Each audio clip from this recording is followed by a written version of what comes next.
My name is Zac Cupples, and you're listening to the Talk Carby to Me podcast. I wanted to share a little bit about my daily routine and how each of my days starts.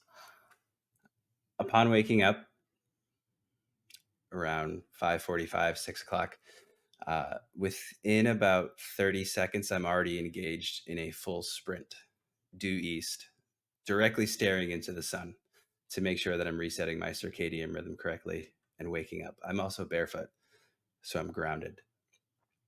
At the conclusion of this, I dump myself into an ice bath and I sit in there and I think about all the goals that I'm going to accomplish for the day. After which I get dressed and I head to the gym and I do no less than 30 to 45 minutes of corrective exercise with rubber bands around my ankles, my knees, my wrists.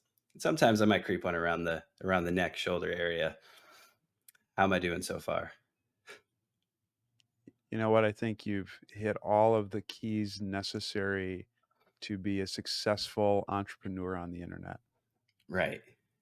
Yeah. Like let's get fired up and like after that, I like the workout just goes and it's Yeah. a magical thing every single time. That's all you need. That's all you need.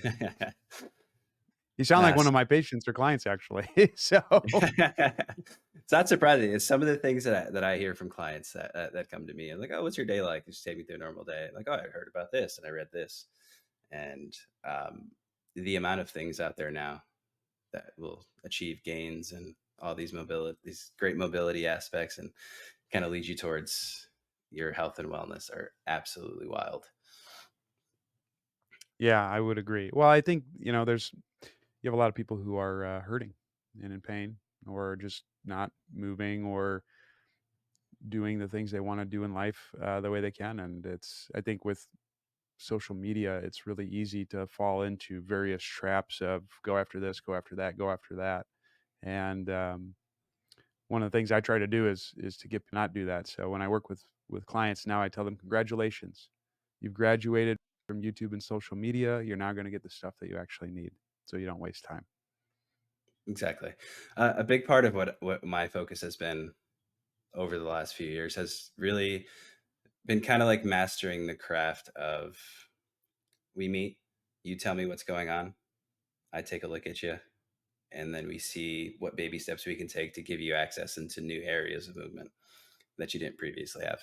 Um, that's honestly how I came across your content. I had a trainer probably, I want to say 2016, 2017, and we started doing with some hook lying breathing exercises. Right at that time, I was relatively new to the gym, tons of back pain. Lo and behold, a few months of that, haven't had back pain since, barring a few, just ego lifting days, which are going to creep in there. But yeah, social media has been an interesting place. It's really hard to sift through and kind of get a good understanding of like what you might need, what you might be missing. What's that thing that if you just did it a few times for maybe 2 to 3 minutes might be a game changer for you. Ironically, I've always kind of operated, with the exception of the breathing exercises, much in part that I've learned from you and your work. I've kind of always operated that like on April 15th, 1988, I warmed up and I got ready, and then we just kept going ever since. So, Nice. ironically, I do have a little bit of like a kind of like a pinched nerve thing going on right now. So it's kind of like a welcome to 2024. Maybe we should, work in some new drills. But um, I'm glad you're doing this. I'm glad to have you on here. Um, for those of you who are unfamiliar with Zac Couples, this will be a ride. Definitely take some notes on what we're about to talk about, because this man is legit when it comes to biomechanics. Well, I appreciate the kind introduction, and yeah, I'm ready to get after it, man. So Yeah. So by trade, you are, would you classify yourself as a physical therapist? yeah, absolutely. Yeah, physical therapist, strength conditioning coach, dabble in nutrition from time to time, but those are the big things. But I try to dip my knowledge into a lot of different things, so I can almost act as a case manager for many people if they're looking at maximizing their health performance or if they're dealing with pain. Because my skill set, I can only do so much, and a lot of the people who I work with end up having a lot of other things going on, and maybe they need to get a sleep study. Maybe they need to work with a nutrition coach who's beyond my skill set. Maybe they need surgery. And so I also act as a liaison for those relationships as well. So people can reach their goals. And that's really what it's about. It's just giving them whatever tools they need, even if they're beyond me, to help them succeed. Oh, for sure. So how did you get started into physical therapy? Well, I was actually originally going to be a chiropractor because my coach in my cross country and track coach in high school was a chiro, and I thought he did some cool stuff. And then ran collegiately, and I wasn't very good. And because I'm insecure, I try to be the best at everything I can do. And so I ended up like going on a crazy diet, and I ended up lifting a lot of weights and stuff like that. And I really fell in love with the training process during that time and movement because it helped me go to the next level with my running. And I ended up falling more in love with that than running itself. And so that led me to the physical therapy side because I thought, "Oh, physical therapy, well, it's kinda like training in a way, but it's pays a little bit more and it can help people in pain, cool." And so that's how I got into it, and I went to PT school, and then I ended up interning with, Bill Hartman, who's my mentor. He's one of the Yep, best PTs out there, I'm and familiar. that really just changed everything for me. So, and he's been a mentor and friend ever since. And that's pretty much how I got into it, and then I've kinda worked, the gamut of different settings, to help a wide variety of people, ranging from people in chronic pain to professional basketball to athletes to a lot of movement professionals who have beaten themselves up in the gym and wanna get back to training and, feeling better, and that's been pretty much my journey. Yeah. When you met Bill for the first time, did you feel like you guys were from different planets? It was kind of so I had heard of Bill through T Nation and Men's Health, and I'm like, "Oh, he sounds like he's doing cool stuff. I should go learn from him because I would like to do that." Yeah. And it was kinda like meeting a rock star in the beginning, and it was intimidating. Bill's kind of, he can be hard to read sometimes, especially if you don't know him. Yeah. Um, so, it was kind of intimidating in a sense when I first met him. But he's brilliant, and he was an excellent teacher, and I'm really grateful for him because, yeah, a lot of the methods that I use right now, I've learned from him and have adapted just to my own population and with my own experiences. Yeah, I remember the first time, listening to his content and him going through, assessments and what's going on at the different joints. I sat there. I think I was a PT for about or a trainer for about 3 years at this point, and I just kinda sat there puzzled for a moment after, like, absorbing it all in, and I was like, "Wow." It was almost like it's like you take the red pill or the blue pill, and then it's like, "Oh my god," like, there's all these other things. So that was awesome to see, so, that's great. Yeah, yeah, he's sharp. It's a bit of a learning curve to learn from him, but he's a sharp guy. Oh, for sure. Uh, I prefer to learn that way, like, that's the level of content that I like. I think part of it with me, I'm always trying to learn more, so if it's, like, content that, like, maybe I'm not quite ready to understand, and which when I first came across you guys, I really wasn't, to be honest with you. It forced me to like, hey, there's more to learn here, and there's more to kind of stick to and go towards. And it's been a great help with a lot of the clients that I work with and a lot of the populations that I see. Yeah, that's awesome. If when you look at PT, right, what are some of the uh, or some of the common myths that surround the practice of physical therapy? It depends on who you're talking to. I think, many patients think it's either stretching or massage. Yeah, It's like, "Hey, he gave me these stretches." It's not always stretches. And so, I think there's a lot more to it than that. I think and I can't speak for all physical therapists, but we have the potential to develop a very broad skill set where we can help someone who is in the worst of pain to someone to the highest of performance and help bring them along the continuum towards wherever their goal is that they want to be. And I think what's cool about our profession is we can have access to more skills than maybe someone else who doesn't have some of the manual skills or medical background lacks. And so I think that's really the difference in what physical therapy has the potential to be. Um, I think a misconception within the practitioners themselves is I think a lot of it's surrounding what the heck is considered evidence based because we are a very young field. There's not much that's concrete out of there. We have to operate with a lot of uncertainty. We have to draw from a lot of different um, domains to try to make decisions for our patients and clients. But I think the nice thing about it is most of the interventions that we're going to do are lower risk. So it's much easier to conduct things that are like safe to fail experiments where you can try something and if it doesn't work, well, probably not going to kill the person, um, except that one time. Yeah. Um,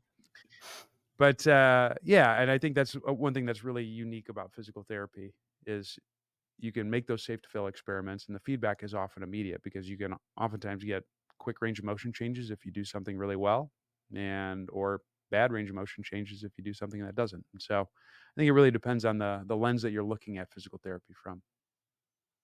Yeah, one thing that I run into a lot, because there have been times where something is just out of my scope, and I'm like, "Hey, just go, head to a PT, a physical therapy clinic.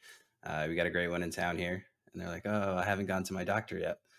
And I'm like, "You can just go to them. You don't need they're like you don't need your doctor. Granted, that does happen if you have surgery and or an injury and something like that, but you can just show up much like you would any kind of service provider, and they can work with you and get you through some things."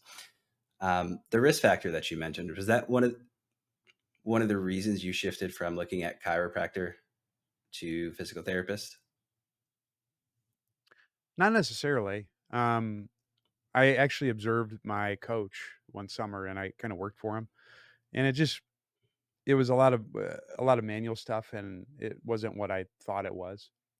Whereas I wanted to have a little bit more of an exercise focus and things of that nature, and so that's why I made the jump. I mean, I physical therapists do manipulations, and I've been known to do those from time to time. So I don't look at that as being the reason why I didn't do it. It's interesting you mentioned a lack of knowledge of direct access because I there's some places where I think people run into that. I don't really run into that much in Las Vegas. Where Really? people think like, "Oh, yeah, I can come see the physical therapist or me," but I'm also in cash pay, so I think, and maybe it's just my skill set that I offer. A lot of the people who come to me, have tried a lot of other things, or they're familiar with my content and they know what I'm about, and so they feel that it's pretty normal to come to me, without necessarily having the doctor's referral, or they've already seen the doctor and many other providers. But it's interesting that you had mentioned that. Yeah, that's been something that I've run into. I'm like, "Oh, you can just go there and like say, hey, I got this going on," and they can help you out. Yeah, and the only reason I asked about the risk factor with chiropractor, and you mentioned that one time, is just because I've witnessed like a chiropractic session, and I was like, "Oh my god, you just killed this girl!" And then he's like, "Oh, everything's fine. The girl's fine. A bone, the neck cracked, their spine got realigned." I'm like, "Oh, I could never." It's there is risk. It's mostly with cervical spine based stuff. It's small, but there is a risk there of potentially, vertebral artery dissection, but I don't know what the incidence is or how often it's reported. Um, but I think one thing, and maybe this is another misconception, is some of the explanations provided about what's going on are not actually what's going on. For example, you're not putting things back in place, you're not realigning bones. That's not what seems to be happening with something like adjustments or manipulations. Most of the evidence shows the noise is likely, and this is only shown in the spine, not necessarily in the joints in the arms and the legs, but you're likely getting just a gas bubble formation within the synovial fluid in the joint, and that's what makes the pop. and many of the changes probably are neurophysiological. So you get, neurological changes that maybe reduce muscle activity or produce pain relieving chemicals to help people feel better. And there's also probably some changes within the viscoelastic properties of some of the tissues. And so viscoelasticity, think about it like silly putty is a viscoelastic tissue. So if you pull it fast, it breaks. But if you pull it slowly, it moves. So it deforms. And our tissues work similarly. And so you probably get all of those changes within something like, well, really anything, but especially like a manipulation or an adjustment, more so than putting things out of place or breaking up scar tissue, etc. That makes sense. So when you're looking at human movements and just how they interact, what are some of the things that you see most common as far as the things that are holding people back from like a pain-free existence or those movement capabilities or the degrees of rotation that we'd like to see in the joints? Most people have a reduction of available space to move within their bodies. So when I say space, I mean the areas to access within a given joint. So, for example, if I have bones that are moving closer together, there's less space for the synovial fluid to shift within those bones. And that can happen when there's increased muscle activity, among other things. And so, a lack of available motion impacts what areas of your body you can load. Usually, that makes the loading more pinpoint, and it can impact what motions you can express. And the way we lose that space is by increasing muscle activity in a specific manner so we can better deal with external forces. So that could be staying upright against gravity. That could be dealing with any type of, sport or physical activity. That could be walking. That could be mental stress. All of these things create this adaptive response to deal with those forces and stressors. And generally, what will happen with people to deal with that is they will tend to shift their center of gravity or their weight forward and to the right. They go forward because that allows you to extend, which keeps you more upright. And then to the right because your internal organs create a normal predisposition to rotate right. And it has to do with the heart on the left, liver on the right. Everyone's spine has somewhat of a right rotation unless your organs are flip flopped. And so you do those 2 things, and then if you have progressively greater muscle activity over time, it reduces space even further. And so that sequence leads to pretty much all of the movement restrictions that we would see. And to improve that, all we do is we just reverse engineer that process. So we open up overall range of motion, we get people to learn how to shift their center of gravity backwards, and we get them to turn left. And a lot of times if you can do that, especially at higher intensities, you generally move better, you feel better, and you have more movement options available. I like it. So when you look at movement options and kind of going through that process, how much of a role does breathing play into what's happening as the body is trying to go through motion when it's limited in some areas? Breathing is the way that we increase or decrease our available space. And so, in order for you to inhale and pull air in, your body literally has to get bigger. Otherwise, the lungs can't fill. And so, being able to manipulate breathing in specific ways literally changes your body's physical shape and it increases space. So, it's quite important. And the other thing that's cool about breathing is your entire body plays a role in pulling air in. When you breathe in, sure, the lungs fill, but the way the lungs fill is by the diaphragm descending. And when the diaphragm descends, it moves the internal organs downward towards the pelvis. That impacts the pelvic floor. The pelvic floor has connections to the hip joint. So your hip range of motion that is or isn't available will be impacted. And so you can lead to the cool thing about breathing when it comes to improving or affecting movement is by working on the way that we use the breath, the quality, among other things, we can affect a much broader area on a person as opposed to doing more localized treatments. And that's not to say that localized treatments are bad, but you can probably get as far, if not farther, by utilizing a more global strategy along with that. I like it. That makes sense. I found for me, one of the biggest helps for me was being able to breathe, like inhale correctly into a good nasal inhale, really fill out, really expand. That's helped me tremendously with my shoulder mobility, which historically has been terrible. I mean, most of my life I played video games. I commuted a lot to work, so I was in that, in this posture all the time. And that helped me really open up and understand kind of what was going on, where it's like, why are my ribs flaring? Like, what is happening here? Like, why am I in this super bent position? Um, so I found that to be a game changer with almost everyone. And the funny thing about it too is working with a client who, whether they have a busy job, a busy day, it's kind of hectic, and you get them in a very simple breathing position and okay, big inhale, and then kind of just like, relax, melt into the floor or whatever surface you're performing this on. It kind of just that in itself, just them relaxing, kind of gets them to loosen up a little bit, um, which is great, especially to begin to begin a session. So I jokingly in the beginning about my 30 to 45 minutes of corrective exercise. I worked in a commercial gym I worked at Lifetime for probably about 3 years. Before that, I was at Equinox. Before that, a smaller gym, but still commercial type. And looking around the gym, you see like trainers working with clients, and it's like half the session is, rubber band this, rubber band that, and let's do all that stuff. What are the ways that you found to be effective but also efficient as far as like the onset of a workout session that allow for a very productive session to go well? Yeah.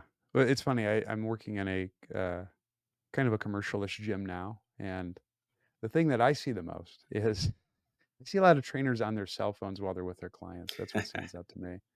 Drives me But nuts. yeah, yeah. Anyways, um, so when I'm programming stuff for people, um, the entire program focuses on two things.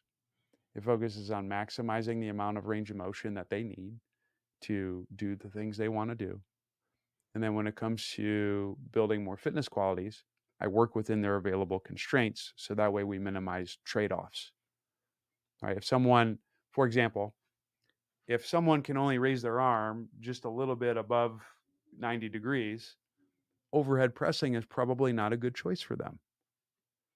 So I just take that to another level and I base that off of someone's physical structure. There's certain people who are not built as well to perform hinge like activities such as deadlifts. They might be better with squatting. And that doesn't mean that a hinge is bad, but maybe that's not your top strength exercise for that person. And so when I'm programming someone or when someone's thinking about designing a program for themselves or their clients, they need to factor those two things in. And so the whole program is what helps them move better.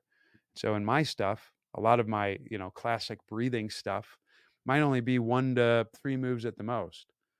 And then there's elements within the warm up that are stoking the same things. There's things within some of their power based stuff that's working, kind of bridging the gap almost. I can kind of go either way with someone depending on if it's more deceleration focused or more force production. And then with a lot of the strength and conditioning pieces, accessories, that's when I start to use things that they have available to exploit fitness.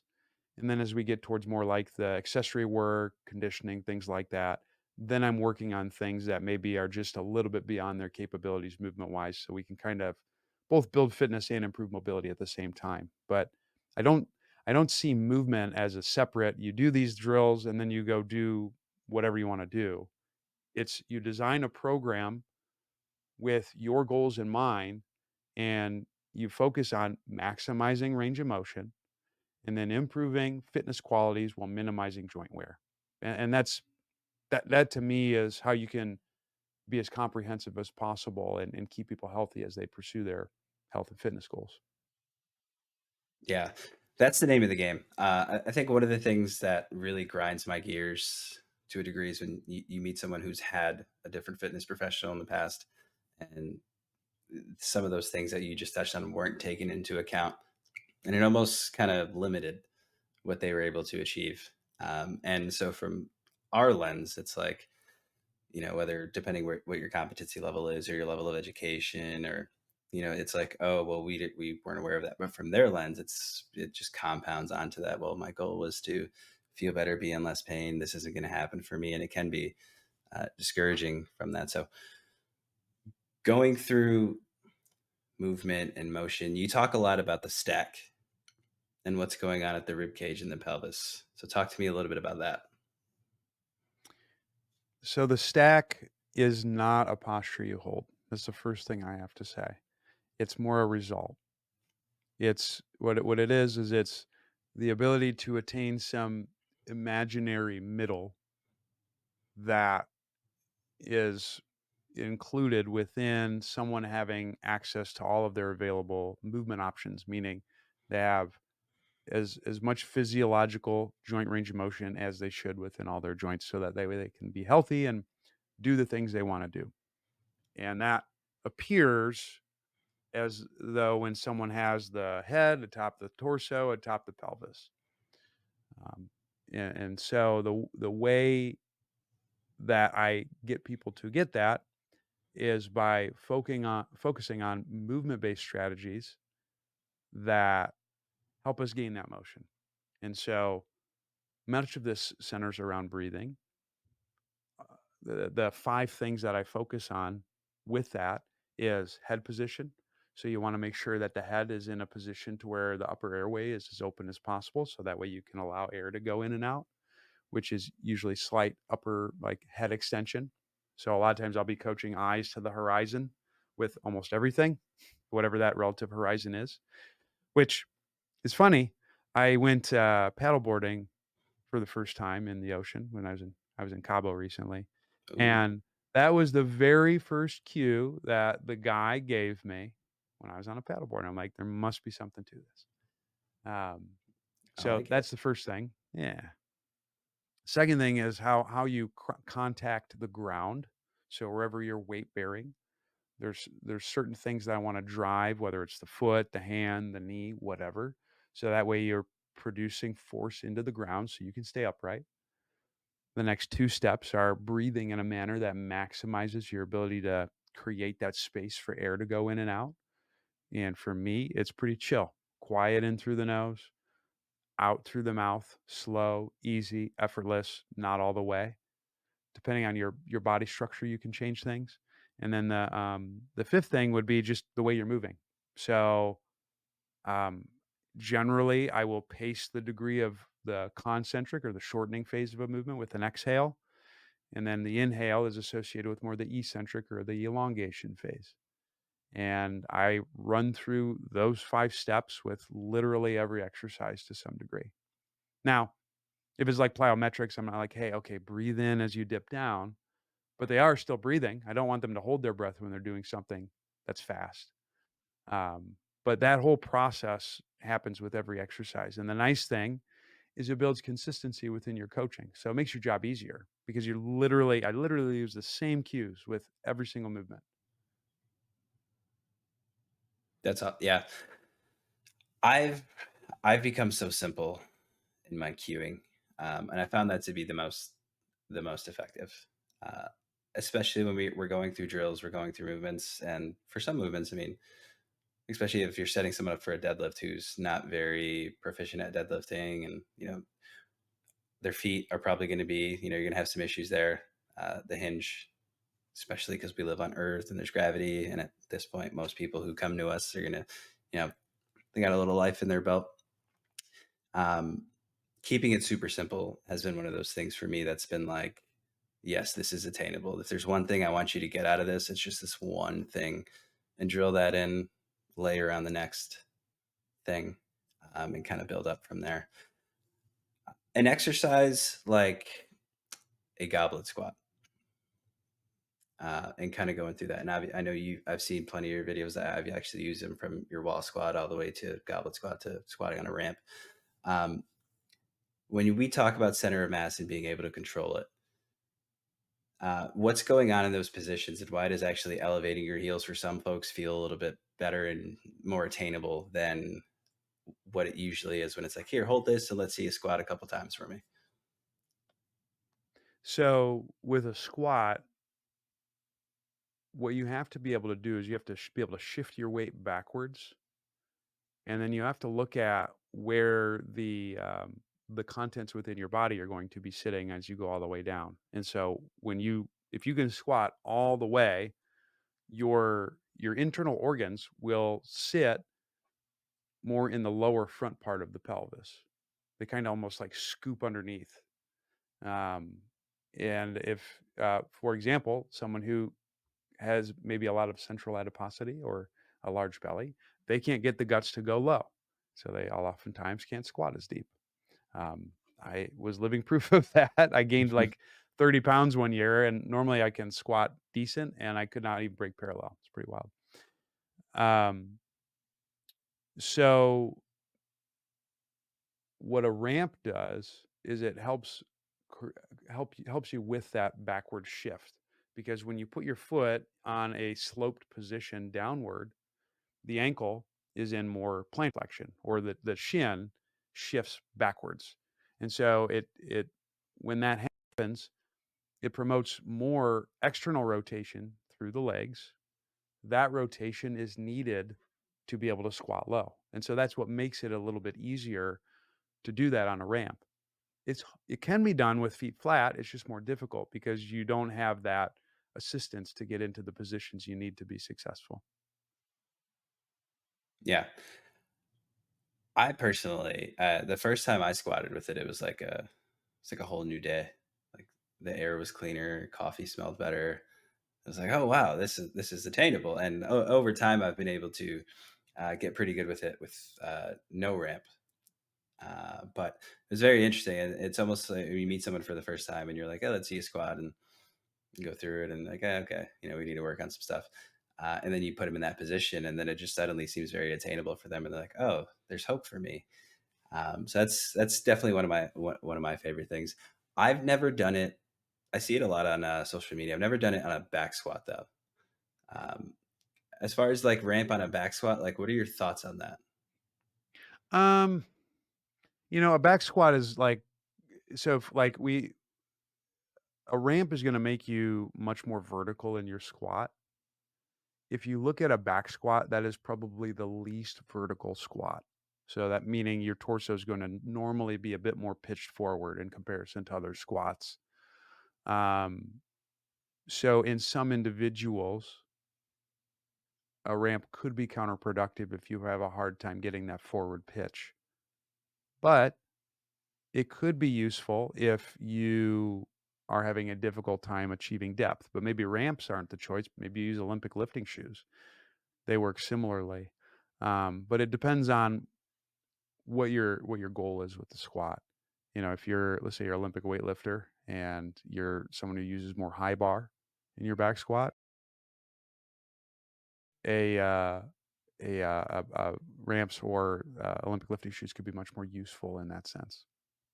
Only reason I'm just curious, just general curiosity on that, just 'cause mostly I see someone back squatting, and I'm like, well, you kind of, you want that slight pitch a little bit. Obviously, if you're a little bit more vertical, you run the higher risk of dropping the bar backwards or falling backwards. So, was just curious to pick your brain on that.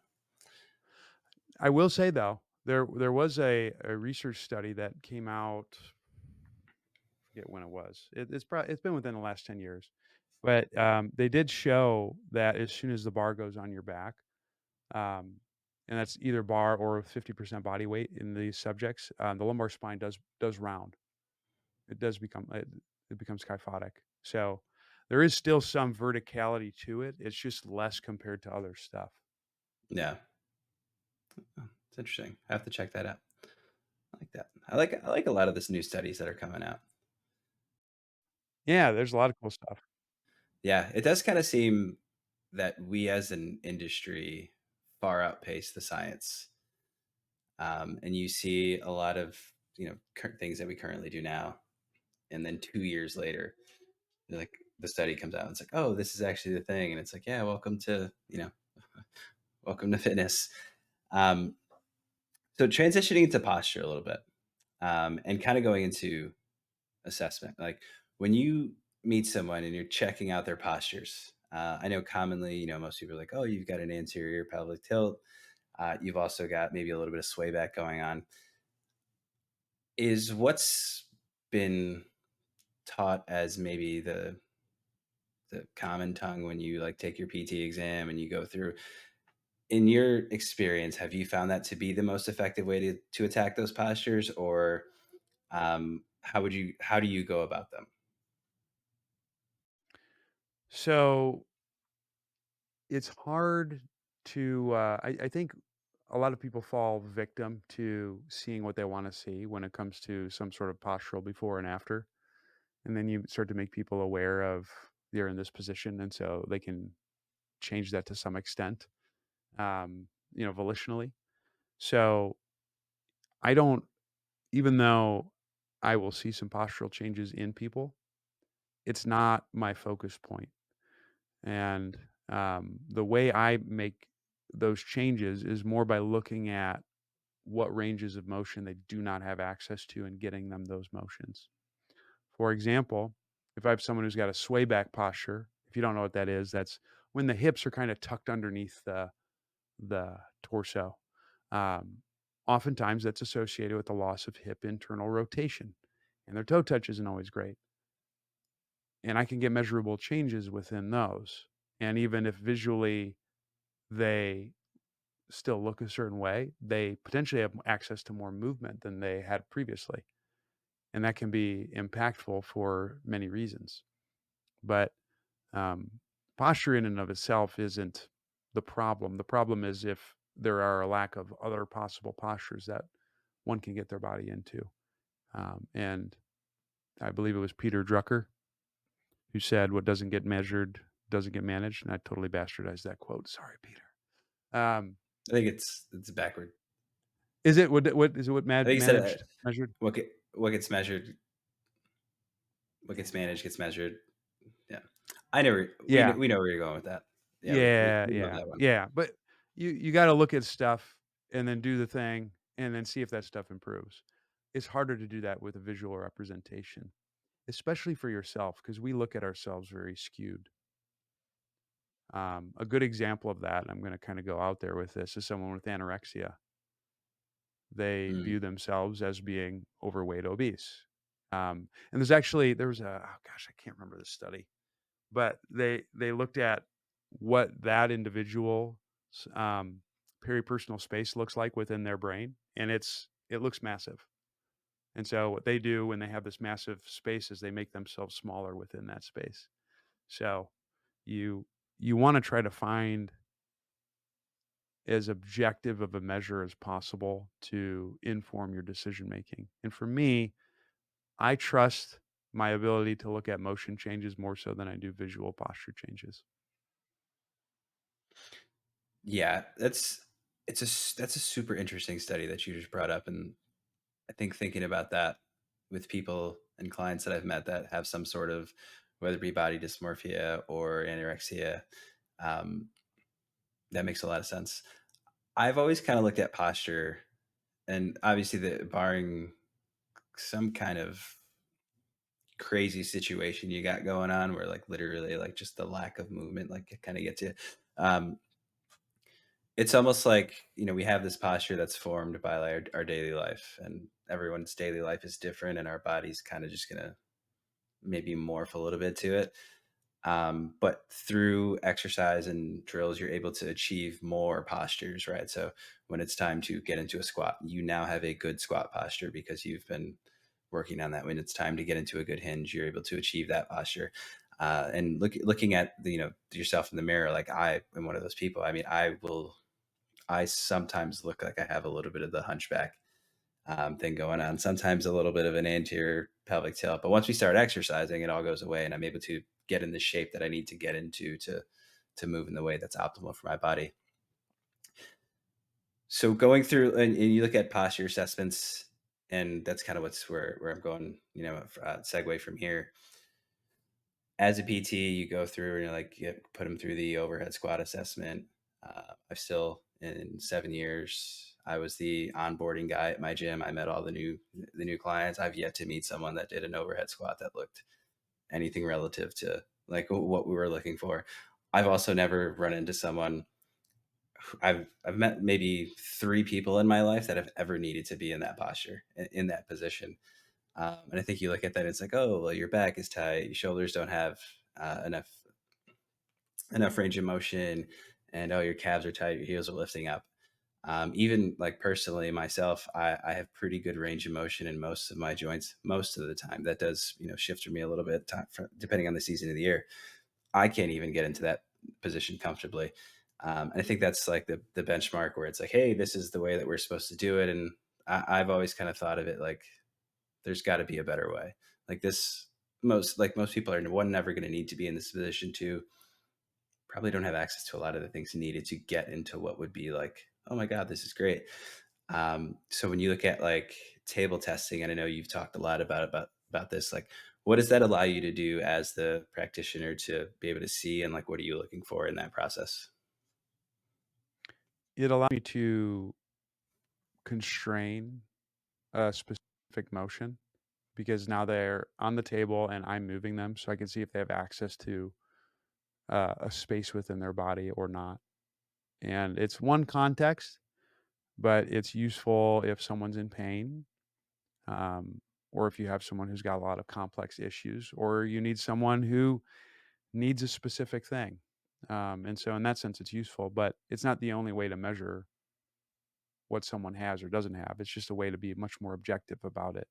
But you can see certain movement behaviors with a lot of the gym-based stuff. For example, if we go to the person with the sway back, a lot of times when they squat, they are someone who pushes the knees way far forward and the hips may go forward in relationship to the torso. Someone with an anterior tilt, they might be that person who's got that deep back arch as they descend into a squat. So you can look at a lot of other measures that way. And when I'm working with people remotely, I use a lot of dynamic tests to see what a person can or cannot do.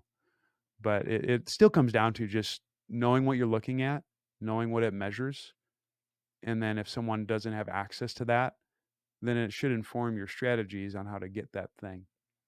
So, I don't use an overhead squat that much, but something like an inline lunge, that actually could be really useful because that gives you an appreciation for how much internal rotation someone has because there's things about a split squat and there's things about having your legs in line that bias you towards internal rotation. And if you don't have that, do you need to measure on the table? Maybe not. Maybe you could just use that and get someone better at that. And that's really, it's like there's nothing special about table tests. It's just convenient. And it kind of circles back to what I was saying before about a comprehensive movement program. You could apply the same thing to all of your assessments. You just have to know what you're looking at. Yeah, yeah. There's tons of ways to kind of achieve everything, and I think as we the longer I think most of us spend in our field, we kind of start to pick up on that, and we come across different ways that work, and like, oh, like I can see this lack this lack of movement in a specific area very easily in this movement, so I'm going to go through that. I mean, one way that I like to check out a person's hinge is I just give them a medicine ball and say, hey, do a couple overhead slams just to see naturally, if they're moving, what to them is going to feel fairly fluidly. Like, what does your skeleton look like as you're going through this process, as opposed to like, here's a bar, slide it down your legs, and let's see what happens. Of course, I might mix in a couple of that as we learn the movement itself, but um, yeah. So when we go into human matrix, talk to me about that. Well, human matrix is all it is we're trying to do two things. We're trying to increase the available space, aka maximize motion, and then be able to maintain that new motion under load. That's the goal of the course. But there's a problem. Not everyone's built the same. You have people who have different structural archetypes or structural predispositions that will make them have an easier time accessing certain motions than others. And that's something I think that goes underappreciated when it comes to movement. And so with the seminar, we are trying to gain motion and improve force production, but do so respecting that structure. And so what you get with the course is learning how to appreciate the way movement works in a way that I hope blends all movement systems together. You get to learn to appreciate structural bias and how that influences movement. And then we learn how to test to see if that motion is there or not. So that way you can learn certain movement behaviors someone may or may not be doing. That does relate to posture to some extent. And then it's a matter of being able to coach people through position so they can gain motion and then manage under load. And then the final thing with human matrix is being able to put it all together. And so at the end of the course, it's my favorite thing. The attendees must design a program for someone in the course. Um, so that way they apply what they've learned. And that's the basic premise of it. And it's a snippet of it's the starting point for what I do. And so if you care about your people or yourself moving well, and you want to be able to be more comprehensive with your programming so you can help more people, then you should probably give it a shot, as I like to say, and come on down.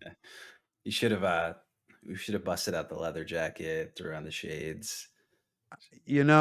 I do have the leather jacket still, but I had the shades that just attached to the nose bridge, and I don't know what I did with them. It's really sad.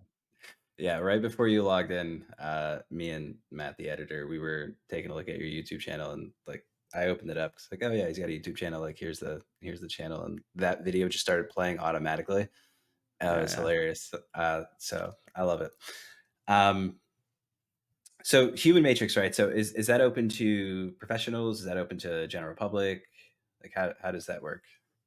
The people who come the most is movement professionals. So I have coaches, physical therapists, chiropractors, massage therapists, athletic trainers, all that. But I have had quite a few people who are just into movement who've come to the course. I've had lawyers, had an engineer, had a math student. Um, Nice. yeah, I've had someone who's worked for a sauna. So yeah, I mean, it's I try to when someone comes to the course, I preface that, "Hey, you need to know where you're at with this stuff." And if, you're beginner, intermediate, or advanced, you wanna think about certain things as you're going through the course so you can get the most out of it. And if you're not real with yourself on where you're at, that's when you get lost. Um, and so, yeah, but I've had some people say, "Yeah, Zach, I'm not in the field, but I was able to follow this along." And I try to teach it in a manner so that way we don't get lost in jargon. We don't have to sweat anatomy too much. You don't hear me talking a lot about specific muscles. And I think that helps me reach my goal with not just the material, but with everything I do. And that's taking stuff that can be really complex and is often that being a barrier to implementation, or you have people who gatekeep the information, preventing it to be easily accessed. And I want to boil it down and make it as simple as possible. So a large majority of people can use this stuff effectively so they can reach their goals. And that's really what it's about. And there's a reason why I'm on my version, I think 13.5 with this stuff is because I'm always asking, how can I make it simpler? How can I make it easier? How can I make it more fun to do? And that's my mission with this stuff and what I do. Which is awesome. I am a huge proponent. This is how I actually got into podcasting. You touched on like gatekeeping and the simple and simpleness. Those are the two big reasons. In the beginning, I found myself just blurting out any kind of buzzword that I could find, and I was like, I didn't even take an anatomy course. I just have the NASM book, and I know like this muscle is that muscle. But like my client Susie, doesn't give a shit about what her quadriceps is doing. If I say the word quadriceps, it's like we're out of the window. Like we're on dance recitals, we're on lunch later, we're on. I got a big project at work, so taking that approach where it's like I'm just going to pretend everyone's a 5 year old, right? And it's like up, down, look up this way, horizon. You know, let's get the contact points on the feet, and feel this against whatever structure or constraint that I've placed on you. And the same thing with the gatekeeping. I think it's a great thing that you have such an ease of access to it, and we have so many. I was talking about this in a previous episode. We have so many fitness professionals in the world right now, and it's like you need to do these 5 things. Here's the sign up link. DM me for gains in 2024, and on a micro level, you have people that are absolutely crushing it in our industry. And I think when you look at like society as a whole on a macro level, I think we've accidentally and it's not literally infighting, maybe like in existing, just in different, our own little tribes and spheres. You look at an industry, and it's one of my favorite topics to talk about. You look at all the weight loss drugs that we have now. And if you look at the revenue from those versus revenue that comes from gyms, probably not counting clothing, but we're getting annihilated by that industry. And I think eventually we're gonna get to a point where they will have developed it to a degree where there might not, well, there'll be a need for us, obviously, but a lot of the cookie cutter stuff is just going to be, you won't have the activation energy where it's not like, oh, I need to shed 10 pounds. Let me go sign up for this summer program or this 4 month thing. So I'm like, let me give people as much access to information, whether it be my own information, my own methods, things that work for me, situations like this where I'm talking to you and you have your expertise, and it's a completely different episode than one that we've had on the podcast to date, which is awesome. And it's a learning experience for myself. It's going to be for the listeners. And I think it's a good thing. And it's become one of my missions for 2024. I'm not really a big resolutions guy, but that is the one thing that I have. Just like, I want to build this library that's easy to access, that doesn't cost anything, that gets people kind of taking the right steps. Yeah, because you don't want that. You don't want a lack of knowledge to be the rate limiting step. Um, I think one of my a guy who I respect a lot, Alex Hormozy, he said something that really resonated with me, and it's give the information itself away for free, but charge for the implementation. So Yeah. that way there are no secrets, and that's what a lot of people need, and that's where I think like yeah, diet pills work because they work fast, but it's not sustainable. You can't do that forever. But people do need help going from point A to point B. And I think that's where our magic is. And I mean, that's essentially what the seminar is, um, yeah, like most of this information, if you watch my videos and you consume my content, you'll be able to piece it together, but it's not going to help you really feel what it's like to coach someone through the stack or to squat in the way that I'm going to show you how to squat or to program it. It's kind of like that one. It's like Goodwill Hunting. You know, when Robin Williams, he talks to Matt Damon about like, yeah, you can read this in a book, but you don't know what like the Sistine Chapel smells like or something like that. Yeah. It's that. And that's where I think the difference is. Big time. And with, you got diet pills, you got Chat GPT coming out now that'll spit programs out that, uh, for honestly, a lot of the cookie cutter approaches, Chat GPT is actually pretty good, as far as like what it can put together. Yes, it is. It's crazy. I asked it once. I said like write a program for whatever. And then I said, "Hey, I have wrist pain, so I need you to modify the program to do it." And like the mods were pretty legit. Yeah. Yeah. It's kind of scary. Like I can envision a world where, you just got some guy who's never stepped foot in a gym, never exercised, and is just pumping out fitness content, using an AI generated images and just an AI generated program. Uh, and ironic, probably like some of his people are probably getting results too. Like it's actually fairly impressive. I end up using it. I don't use it much for programming in my stuff, but I do use it a lot, like in what if situations. So like, what if someone is like hyper jacked up in their remote and like just what's an artificial lens that I could provide to that. Yeah, 100%. No, it's great to bounce ideas off of and also for research too. Like, So good. I had I went to see a doctor for something, and he recommended this medication, and I used ChatGPT to say, "Hey, what's the evidence for this medication for treating this condition or whatever?" And it was like the worst rated thing according to the reviews that it reviewed. And so I'm like, "Oh, okay, this guy doesn't know what he's talking about. I'm not gonna do that." And, I think it's going to be useful for keeping practitioners of all kinds to, like, elevate their game, if people know how to use it right. That's the key, because there's definitely a learning curve to getting the most out of it. Yeah, I definitely had to learn how to talk to it because I like at first I was like I was using it like Google. But the cool thing after a while, they've kind as they update it, after a while, it kind of learns your profile. So like it'll start to understand um how to talk to it. But I've even played around with it to a bit where like, hey, I'm doing a podcast on elimination diets. Write me a script for an hour, and it just spits out the entire script. And it's actually not bad, Yeah, yeah. which is super impressive. So if we could, if there were 5 exercises, right, that you could implement into everyone's kind of daily life and routine that would get them the most, and I know a lot of that stuff is specific to certain people, but as far as like some macro exercises in there and drills that people could do to start improving movement, um, what would you say would be like your go-to game changers? Well, so when you're working with me, I come up with new stuff all the time.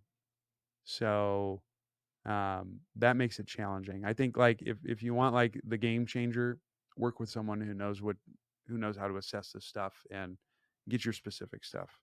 But, now that said, I have made some videos that show, like, these are the 5 exercises I started a majority of people on, which is true.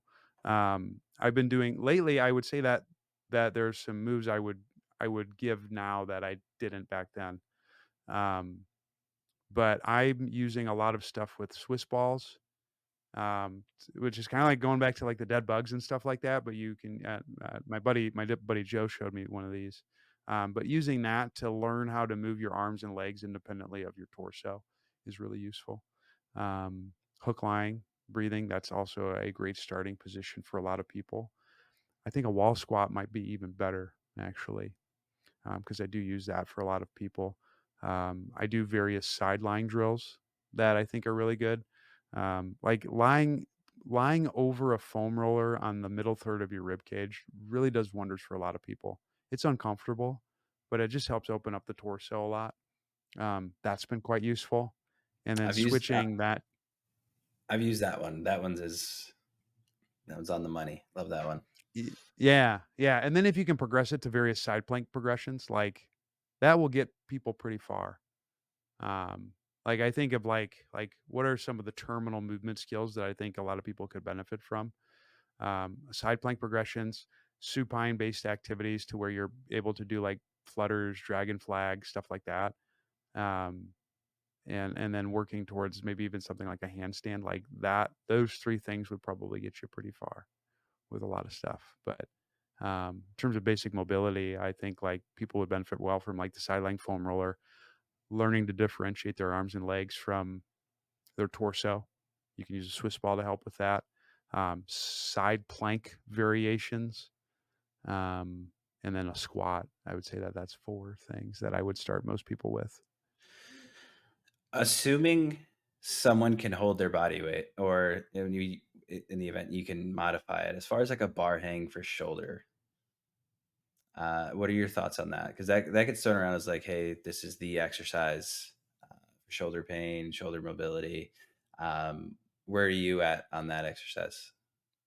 I'm going more back towards it than I was in the past. The issue that can happen with the bar hang is if someone really has to arch their back to get their arms overhead, that's a problem. But if you do some of the stuff I talked about where you can learn to move your arms independently of your torso, it can be a great movement. And there's a lot of progressions that you can use within it. If you want to get used to it, like just doing it with your feet on a box out in front of you can help reduce the arching of the back. But I've been doing stuff now with people where I'm having them swing back and forth on the bar. So like we're working to like monkey bar progressions, doing rotations, things like that. And I think there's a lot of utility within that as well. And just the active distraction through the shoulder, that's going to create more space. And that's how, when we were cave people, we had to do a lot of that stuff, swinging from things, climbing, stuff like that. So I definitely think there's some utility in it. You just have to work up into it and make sure you're not orienting to get into position. And on the flip side, you don't want to like try to brace to prevent that from happening. You have to create the space. Yeah, it's funny you mentioned cave people and swinging around and monkey bar progressions. Uh, when I when I got serious again lifting after the lockdowns, I started to get really into Spartan racing. So I would have like some kind of bodybuilding program that I was working with. I was actually working with Pat Davidson on his program that he's been running for the last year and a half, which is very pretty solid. If you haven't, check it out. Um, but I was also so I would do that. That would be my workout, and then I would go for some runs. And they're like, "Oh, there's a Spartan race coming up. Let's go have fun." And if you're familiar with Spartan races, you do a lot of climbing. So my grip strength was a little bit of an opportunity in that regard as I was, first getting into that. And as I just added that into my normal program, everything kind of seemed to get better and get more comfortable. Like running felt a little bit better, a little bit more comfortable for me. All my presses, anything pulling, like it's just very interesting how implementing that um, had such a big effect on kind of like the overall like feeling of going through my workout day. Yeah, I would agree. Like to me, that stuff feels a lot more comfortable than most lifts at this point. Yeah. So what's next for you? Um, well, I just got engaged, so I'm gonna be getting married hopefully in the next couple of years. So that's kind of exciting. That's awesome. Um, Congratulations. yeah, thank you. So yeah, that's my big win right now on the forefront. Um, but in terms of like professional stuff, I'm gonna try to continue to grow my seminar. I want to add a couple other things like a community and things like that because I think that's one thing that's probably missing from it. Continue to produce good content so I can just help scale the number of people I can help. And then I have coaches and clinicians underneath me now who are seeing people. And so I want to continue to facilitate their growth as much as possible because, I can only do so much on my own. So anything I can do that allows me to help other people, and maybe that's by influencing a coach or a clinician, um, that's much more meaningful to me because I can make a much larger impact than the number of people I can see in a given day. And so that's where I'm headed. And I'm hoping that I can, by going through that process, that the stuff that I teach becomes more of the standard because I think I see the results that people can get from it when it's implemented well. And I've seen the negative things when other stuff is implemented. So I want to try to change the industry in that front. And so that's what I got next. I love it. I love it. And yes, as someone who sees pretty much all of your content, I can vouch. We need a lot more of you everywhere. Like and within the next few years, we need to see like this huge Zach coaching tree that just goes out to all these clinicians, and everyone is just stacked up. Everyone's doing roles, like stuff like that. So it'd be awesome to see, and I love the goal for sure. And knowing you, yeah, you're gonna make it happen. I hope so, brother. Hope so. Got a lot of work ahead of me. So Yeah, yeah. Oh, I can relate there. All right, so this has been awesome. Thanks for doing this. We're coming in right up on time here. Um, again, guest today, Zach Cupples. If you've listened to the last hour, an absolutely brilliant, brilliant person in the fitness industry. So much to learn from this man. Definitely check out his content. Check out his Human Matrix if that is something that you're looking to get more into as far as biomechanics. And yeah, thanks for doing this, man. Appreciate you having me.